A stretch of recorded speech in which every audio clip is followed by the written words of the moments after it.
NCERT में ये chapter number 3 है।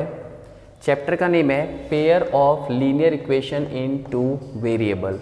तो सबसे पहले हमें ये पता होना चाहिए कि चैप्टर का जो मीनिंग क्या है, क्योंकि इसमें एक वर्ड यूज़ हो रहा है लीनियर इक्वेशन। लीनियर इक्वेशन का मतलब होता है, लीनियर मीन्स जिसकी पावर 1 होती है। Okay, power 1। जैसे अगर आप यहाँ पे नोट करेंगे तो मैंने एक इक्वेशन लिखा है a1x plus b1y plus c1 equal to 0।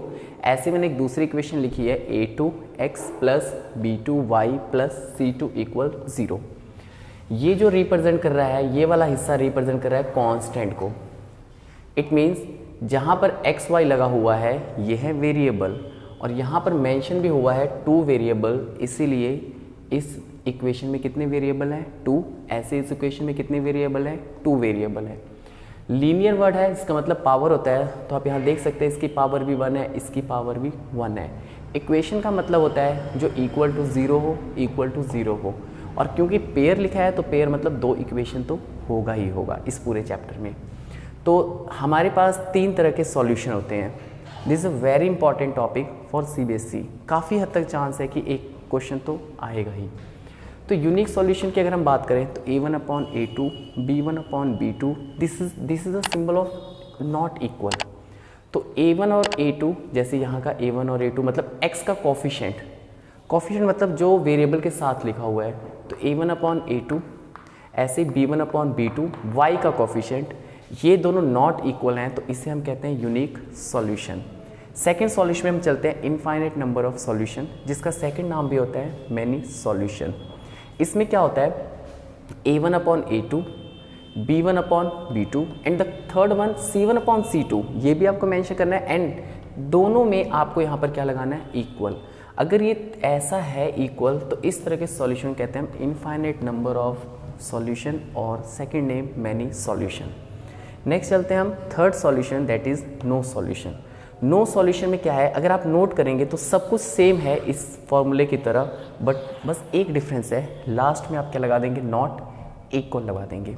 और अगर इस तरह लगा देते हैं नॉट इक्वल, तो इस सॉल्यूशन को हम कहते हैं नो सॉल्यूशन। ये दोनों जो सॉल्यूशन है, इन दोनों सॉल्यूशन का नाम होता है कंसिस्टेंट सॉल्यूशन।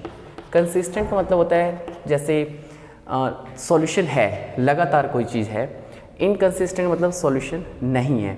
तो कई बार एग्जाम में ये भी पूछा आता है कि इनकंसिस्टेंट का आप सॉल्व करिए इक्वेशन, तो that is no solution. Next में है ग्राफ।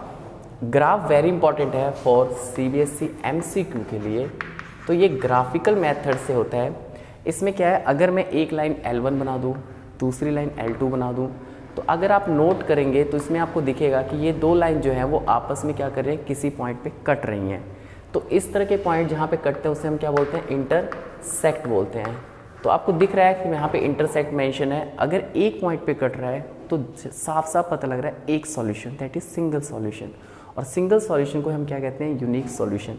इसका मतलब ये हुआ, अगर एक पॉइंट पे 2 लाइन कटती हैं तो सॉल्यूशन कैसा है, यूनिक सॉल्यूशन।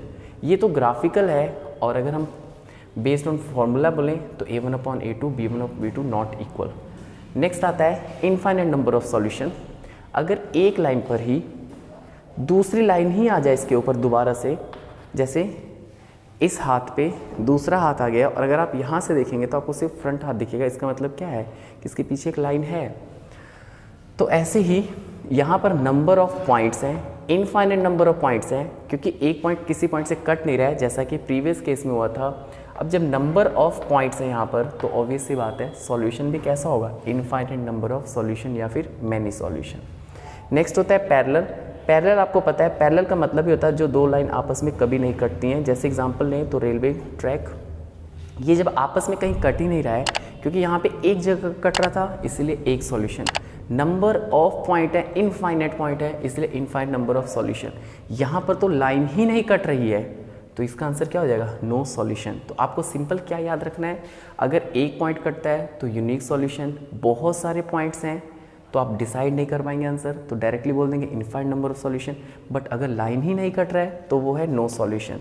और ये आपको जरूर याद रखना है, तीनों इक्वल हैं तो infinite number of solution, last वाला इक्वल है तो नो सॉल्यूशन। अगर बोथ पहले 2 वाले अगर नॉट इक्वल है तो यूनिक सॉल्यूशन। Thank you.